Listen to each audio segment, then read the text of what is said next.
Welcome to End is the Future, a podcast that brings together great minds to address the opportunities and challenges of making businesses both sustainable and profitable. I'm Ilham Kadri, the CEO of Science Co, and I'm delighted to be your host today. If you are as passionate about sustainable business as I am, let's explore how End is the Future together.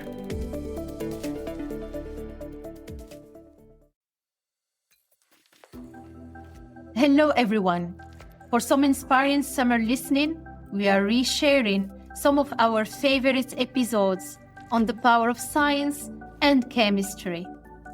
This is a special musical episode with Nuno Maulide, a brilliant chemist and award-winning pianist. I hope you enjoy this discussion about the link between music and science and his beautiful performance of Bach, Mozart, Chopin, and more. Stay tuned for our next season featuring our customers and partners starting in September.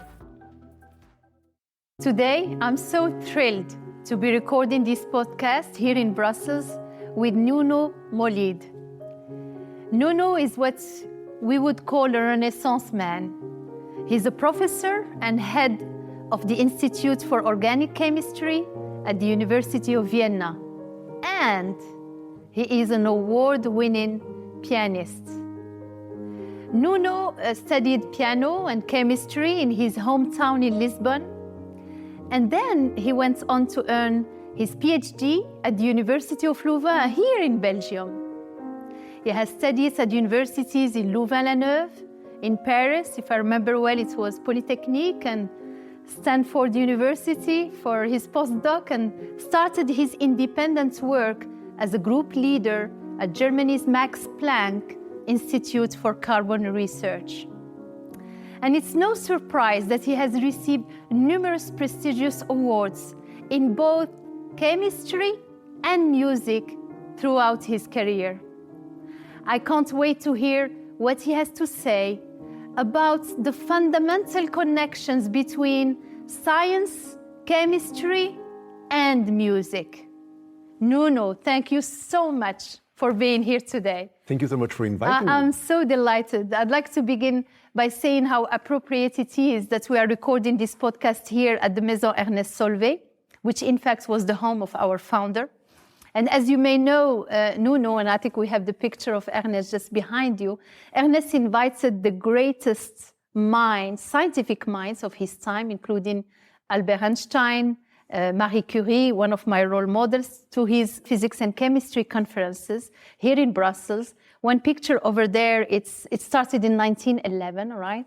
The first, conference called the Conference of the Brilliant Minds. Mm-hmm. And the second one just next to it, in 1927, is the most intelligent picture in the history of humanity. So many Nobel laureates. Absolutely. So many Nobel laureates. Single photo. Yeah, including one to come as part of this gathering. And it looks like they invented quantum physics and so many other sciences. But of course, Einstein was also an accomplished violinist. And the story is that he brought his violin, which he named Lina, with him everywhere he went and often performed in people's houses. So he might have been here. Exactly, Nuno. With the violin. Exactly, with the violin. And probably he brought it in Belgium, he brought it in Brussels, he brought it in this house, in this very room, because we know he dined in this room. But he was not the only musician who came to the conferences. I learned that Max Planck was also an accomplished pianist, yes. And we know he and Einstein often played together. And by the way, we are proud that at the 1911 Solvay conference, the very first discussion by international scientists on Planck's quantum theory was held. And of course, Mozart and Bach were favorite composers of both Einstein and Planck. And many say that's because these composers have a very clear and solid form to their music that has parallels with what Einstein wanted to achieve in his theories, for instance. So I've heard, Nuno, you talk a bit before about how Bach could be considered the hidden scientist. Mm-hmm. Can you explain to our audience what you mean by that and why you think these brilliant scientists would have loved his music so much? So Bach, of course, is my favorite composer. I think he's a giant, the giant in the history of music. And I find him to be a hidden scientist because his music is incredibly structured when you look over under the surface. But then when you listen to the final product, it's just very touching and very emotional. Yeah. And it's beautiful to notice how the structure is built, because he sometimes builds his music in layers. For example, one of my favorite pieces, Jesus bleibt meine Freude, is a construction, a beautiful structural construction made in layers. Yeah. The first layer was something that he needed to use because he had to compose all the religious music for the religious service in Leipzig. So you have to imagine, every Sunday Bach had to write between 1 and 2 hours of music, new music, to be performed during the religious service. And so some of those pieces he had to write so that people, the normal commoners that would go to church, could also stand up and sing. Wow. And so he took those melodies that were already popular, because of course every version of the Bible had some melodies. And one of those melodies, Jesus bleibt meine Freude, Jesus, joy of man's desiring, is like this.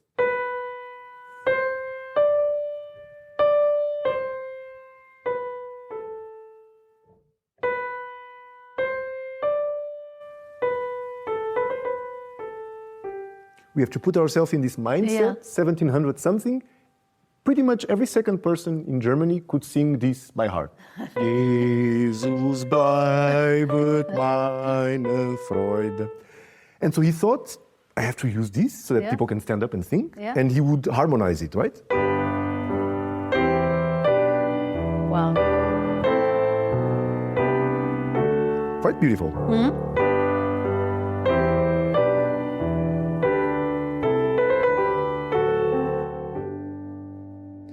Would have been enough for most composers to say, okay, done. Check mark, next I have piece. a second layer, it's enough. But he wanted to put a third layer to avoid that it sounds a little bit slow and dull. And the second layer he composed was what we now know.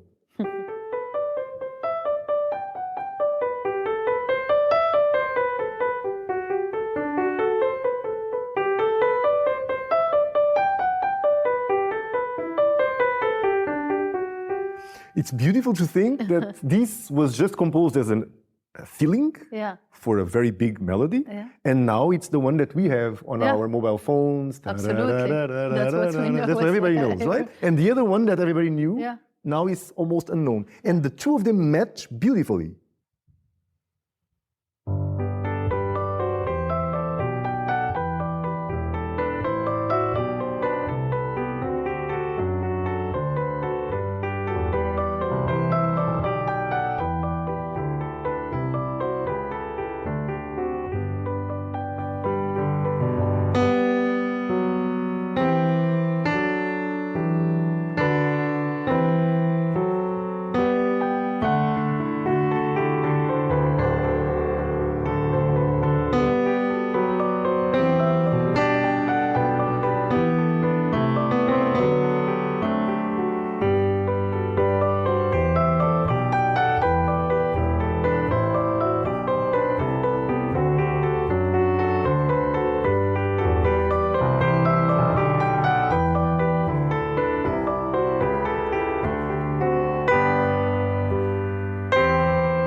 I find this not only highlights to us how Bach composed, and this is a beautiful piece, and you can listen to the piece and you can be impressed, and your heart will feel something, and you have an emotion, and then you analyze it, and you see this almost mathematical preparation of how things turn. And I think that's for sure what fascinated scientists like Einstein, to see how something can be aesthetically pleasing and still mathematically and geometrically designed to perfection.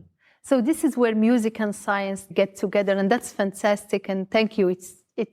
It talks to our soul. Yes. It's extremely touching our hearts, while the minds and the ingenuity is there. So I'm curious to hear more about your own journey. How you got to music and science. I think I know a bit of it, but our audience will be interested. Because I know that music has been part of your life since you were very young, and chemistry came a bit later, if I remember well. But first, can you tell us about how you were introduced to music and what made you fall in love with that? So I had the good fortune of being in primary school, in one of the few schools in Lisbon, where someone in the government decided to implement a pilot program. Wow. Where they would take teachers from a music school and detach them for 2 or 3 hours a week to teach us, kids in the primary school.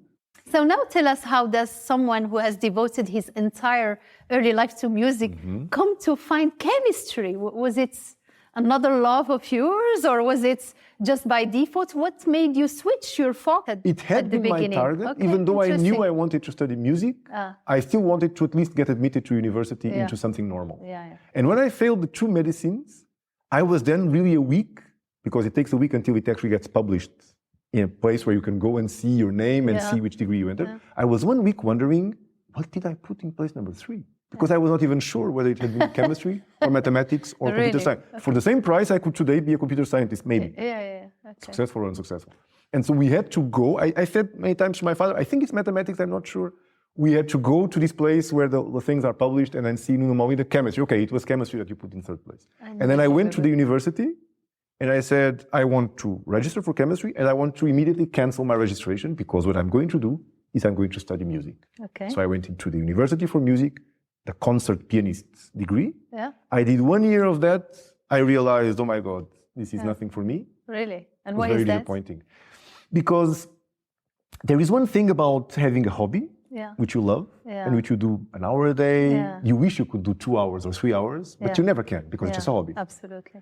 And then suddenly there is nothing else and just the hobby. 8 hours or 10 hours, 12 hours a day. And suddenly the hobby loses all the pleasure and the passion. Okay. Americans always say, be careful what you wish for. Right? Exactly. I think this was a good lesson for me, be careful what you wish for.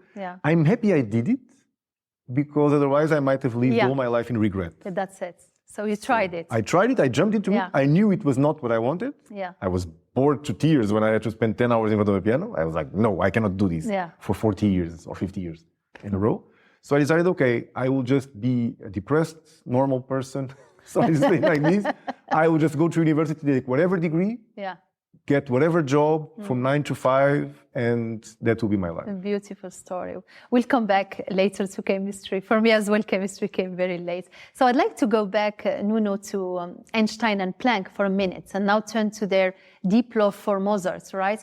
What are the parallels you see with science and Mozart's works that would have attracted these scientists? I find that a very interesting thing to consider, because Mozart, for his time, was really ahead of what we imagine people in the 17th century. He was a genius, right? I mean, he was a genius, his way of thinking. But he also had a life that is very much similar to the life of, I don't know, Beyonce or Justin Bieber today. Because he traveled extensively, especially as a young prodigy child. His father, of course, took him and paraded him in every single country. That's true, including in Vienna, right? Including where you live now. Exactly. That was the shortest trip, right? From Salzburg to Vienna, it was quick. But he went to Paris, he went to London, he went to Berlin, he went to everywhere. And he also spoke many, many languages fluently. He spoke Italian, he spoke French, he spoke English, apart from his native German. And so I think, and you have to say that nowadays that's probably not so impressive. But back then, every travel was fraught with a lot of danger. If you think about it, traveling 200 kilometers, first of all, took days. Second of all, was extremely dangerous, because you could be attacked and ambushed on the way. the Mozarts were very often sick, and people would have then deadly diseases just because you are somewhere else, you contract a virus, and then you die.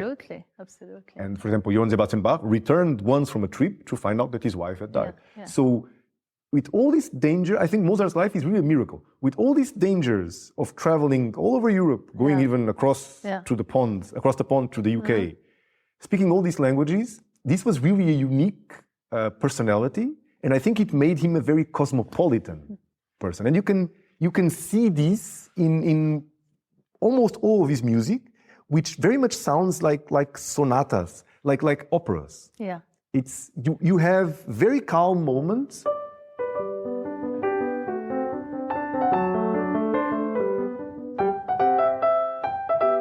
And then suddenly someone shouts. And then someone runs. And then you have something very suspicious. And then you have very romantic moments.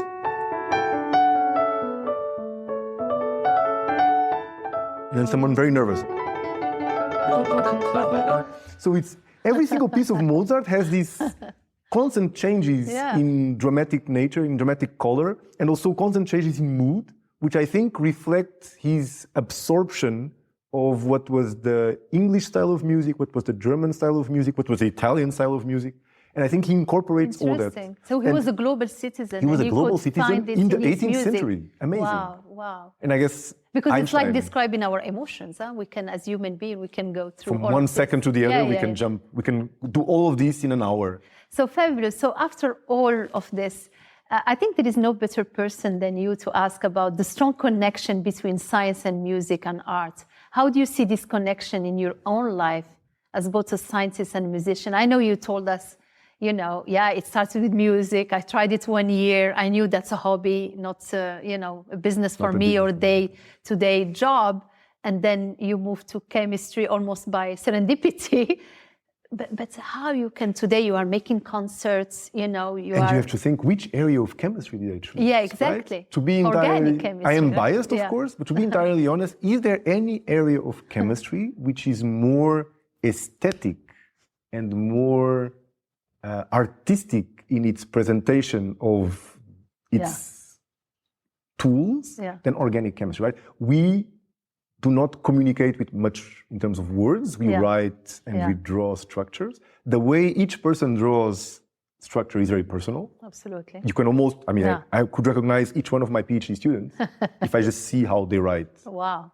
Because everybody writes and draws structure. So it's very personal, it's very individualistic. At the same time, it is such an artistic dimension for some very complicated molecules that we try to make in our group, make total synthesis of some complex natural products. For some of those, the way you draw it might make the molecule appear more complex or less complex. And whenever molecules have many rings fused to each other, you can see it from one perspective, from another perspective, from the top, from the bottom. I usually recommend to my students, draw your molecules from as many different perspectives as possible, because sometimes you draw it and suddenly it becomes obvious to you how you should make it in the lab. Whereas if you drew it the other way, it's like, this is very challenging, very difficult. So we incorporate a lot of artistic and aesthetic elements in what we do in the lab, in what I do in my activity. And I think whenever I play the piano at home, not only does it help me relax, because you know it better than me, our lives can be a little bit stressful, especially when you are in management positions, but it also helps me sometimes interpret and view things in a different way. Sometimes I'm thinking of a complicated molecule, and then there is a music piece that just fits what that molecule represents to me, and sometimes vice versa. Sometimes I'm playing a piece, and I have a certain thought of, what would happen if we mixed this with this? It has happened. So inspiration and insights comes... Both sides. Both sides. Wow. I think you're going to attract more organic chemistry students to this podcast. Now, as an expert in organic chemistry, you are probably very in tune with science in the natural world, and this is very close to our hearts, as we've been launching recently the renewable material and biotech platform. We're making bio-shampoo using guar plants coming from Rajasthan, etc. But I've also heard you talk before about the strong connection some composers have with nature and the ways in which nature or science emulates nature. Can you elaborate on that? Yes, so I think certain composers, such as, for example, Schubert, really, Schubert, as we know, lived in Vienna, very close to where my faculty is located, where my office is at the Faculty of Chemistry and the Währinger Straße. And Schubert really was very fond of taking long walks through the woods. And he wrote a lot of pieces, which he called impromptu, so impromptu, improvisations, which I feel, and people know through history, through studies, that were connected to these long walks he would take in the Viennese woods. And one of those pieces he actually wrote in a very strange key signature, which is actually G flat major. And G flat major, I would say, is well known among all of us pianists as being a pain in the neck because it's entirely on the black keys. It's very tricky. And when you think about this, you will understand why the publisher of Schubert, when this piece was ready to be published, immediately went to Schubert and told Schubert, I'm going to publish this in G major because then it will be mostly on the white keys.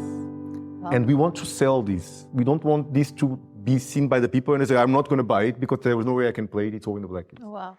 And Schubert told him, no, I wrote it in G flat major because I want it in G flat major. And if you hear the two, you don't need to have a degree in music. Listen to the beginning in G major.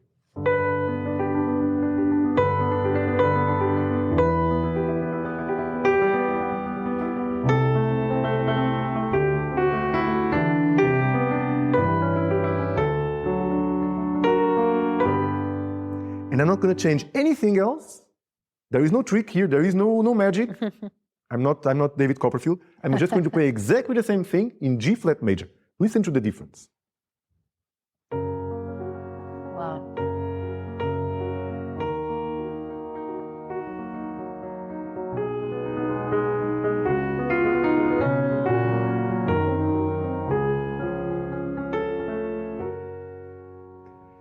You don't need a degree to see that this is naturally very luminous. It's very happy. And this just sounds intimistic, introvert. And this is why Schubert wrote it in this key, because he told his editor, I'm sorry, you cannot publish this in G major. He did anyway. But you cannot publish it in G major because it won't sound the same. And I want a very intimistic atmosphere. When he wants shining lights, he does.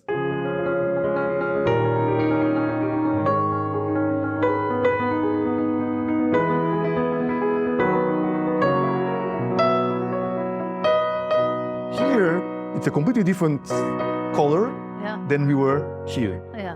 And so I find that this piece, for example, is a beautiful example of how science and nature come together because, of course, nowadays we can study, and there was a paper published in Science, which demonstrates that the vibration of each different note in the piano elicits a different pattern, no matter with which measuring object you do it. You could even just have a piece of metal, round, put some sand on it, and as you play different notes, the vibration will lead the grains of sand to spontaneously organize in completely different patterns, depending on whether you play this, or this, or this, or this. Wow. And that is science telling us, what you hear as a difference has a scientific basis. Absolutely. Would you like me to play the whole piece for you? Yeah, please. Then let's go.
Wow, Nuno, thank you very much. So you talked about the woods and how walking through the woods can be inspiring. What's about the elements? I think one of my favorite chemicals is water. Really? I didn't, yeah, I missed potable water when I was a kid in Morocco. So I raised, just with the scarcity of water at home. So I always wanted to work in the water industry, which I did, in water purification. So water has been always, by the way, is the most scarce natural resource on earth. We talk a lot about climate, obviously. There is a sense of urgency, but there is a sense of urgency for water and potable water. Some of the biggest geopolitical conflicts in the future will probably be come from the water, right? So what's about water in music? Actually, that inspires me to think about another example, which is a Chopin etude. And Chopin, we all know, the master of melodies, right? Yeah.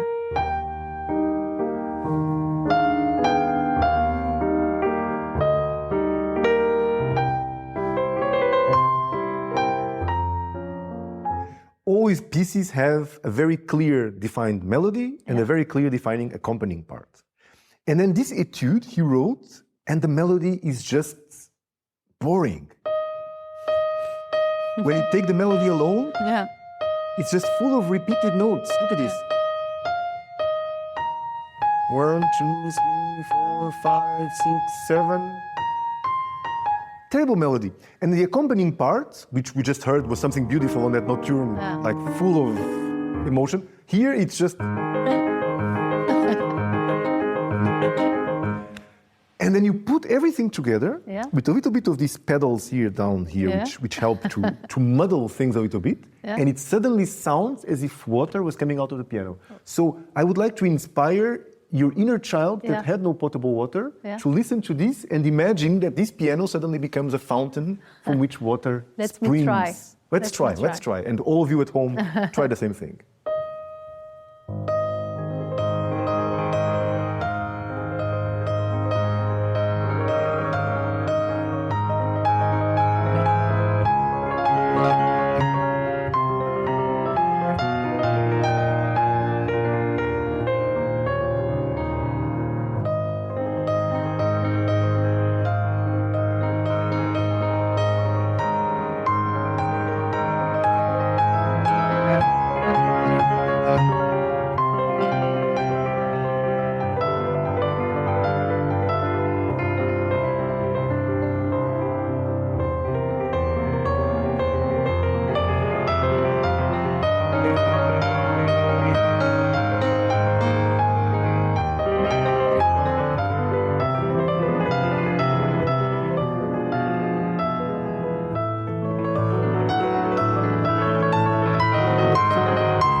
Thank you, Nuno. You have given me back all the clean water I missed when I was a girl. So thank you. This is beautiful. Indeed, I could, be immersed in water and the beauty of water. So Chopin, might be one of my favorite composers now. As you know, this podcast is about the power of the end, A&D. And this episode perfectly brings art and science together. And I always say that businesses can learn so much from art. And before you, we got an artist in painting, we got even a cook and a chef cook, a PhD in cooking, which is also an art. And when you were playing just now, I was wondering, what do you think scientists learn from music, and what can musicians learn from science, and on broader level, what can businesses in general learn from art and music? It is a very interesting question. So I think scientists and artists both need innovation and creativity. This is clear, right? You need to go where nobody has gone before. And that's also what artists do all the time. But I feel there is a very interesting idea for businesses to learn from art and music because, for example, music and art is permanently focused on eliciting emotions. Yeah. And I think businesses could learn. I think the current world is a world of moments, right? People live in the moment and then forget. And I think what businesses probably would be very well advised is to create emotional connections to the customer in the products that they make, in the experiences that they elicit, so that there is because I think that also is in the business's advantage to do so. I feel also that every artist that composes something has probably the desire of somehow becoming immortal, right? All these people wrote these pieces in the hope that they will die and the music will last. Yeah. I speak of Bach in the present, I speak of Chopin and Schubert in the present tense because they died, but their music is still there with us. Still here. And that means that they created something very individual and very theirs, very their own. Yeah. And I think also in businesses, these messages are messages that very nicely resonate with art and with music because, once you will empower people in a company, in a business, to be unique, to celebrate their diversity, to celebrate what makes us different from one another, you are also somehow cultivating a little bit of an artistic. I love it this way. And I think you do this when I always compare it to a cathedral, right? Each of us as a leader, we bring a little stone to the edifice, right? With the hope that there is a legacy and there is universality. And what you are saying is that those artists and those brilliant musicians, and they wrote universal piece of music. Yet each musician, like you as pianist, you bring your own soul to it, your own stamp, right? And this is beautiful. The beautiful aspect of classical music is that every interpreter recreates what was written hundreds of years ago in his or her own way. So Nuno, is there anything a scientist can grab from piece of music? Now that you mentioned that, I do like to think that some pieces of music have very clear patterns. And I think the ability to do pattern recognition is probably what most characterizes. That's what we like to do. We hope we are not going to be taken over by artificial intelligence and algorithms in doing so. But there is a piece by Rachmaninoff, a prelude in G sharp major, in which the right hand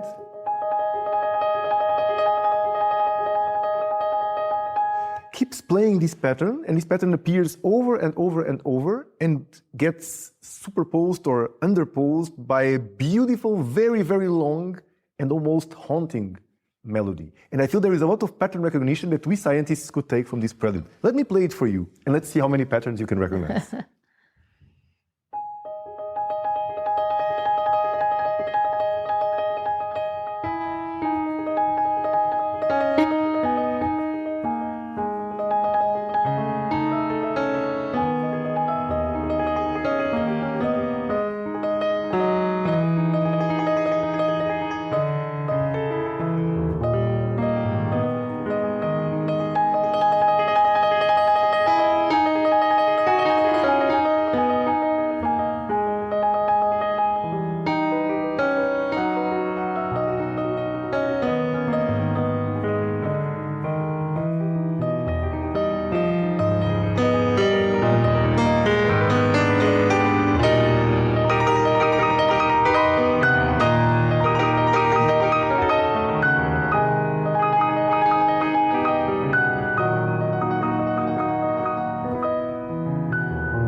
Wow.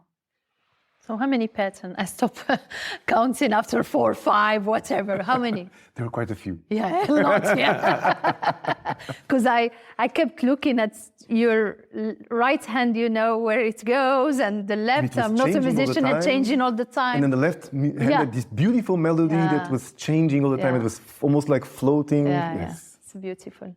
Thank you, Nuno. Thank you. So that's about, you know, the music sheer emotional power, which is actually often seen as the opposite of the rational and the scientific. Is that true, Nuno? Is that in opposition, being emotional and rational? So I would say there is a lot of emotionality. In Science. Yes, we have all seen many examples of that. I feel, after all, science is made by humans. Absolutely. And we are not robots, we are not machines. Yeah. We do cultivate this sheer fountain of emotions, which we are. And nowhere does that appear to me more than in a piece by Debussy, Clair de Lune, which is a pure, what the Americans would call a tearjerker, because it's a piece designed to make all of us cry. Yeah. And to take us and to transport us in a trip where you see a painting that is being painted with broad strokes. Yeah. And the broad strokes are these notes that just fly and float, right? Yeah. This just stays there. Even though I lifted my hands from the piano, the sound is still going and it's still changing, and the notes are going into your homes, into your hearts. And these are the broad strokes that he uses to paint a painting of a dark night with a beautiful moon, which is probably as powerful as the lights we have here on studio, because it illuminates everything. Yeah.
Nuno, I can't think of a more beautiful note to finish this brilliant and musical discussion, although I don't want it to end, right? I can stay here and I'm going to fly and just get into one of your concerts. Thank you so much, Nuno. You have, frankly, you are gifted. You have an immense talent. You are not only a brilliant musician, but an accomplished science and the perfect example of the power of the end. And thank you so much for this moving performance. I think it's going to inspire our employees around the world, their families, but also our podcasters to showcase again that the end is the future and it's okay to be a musician and a scientist.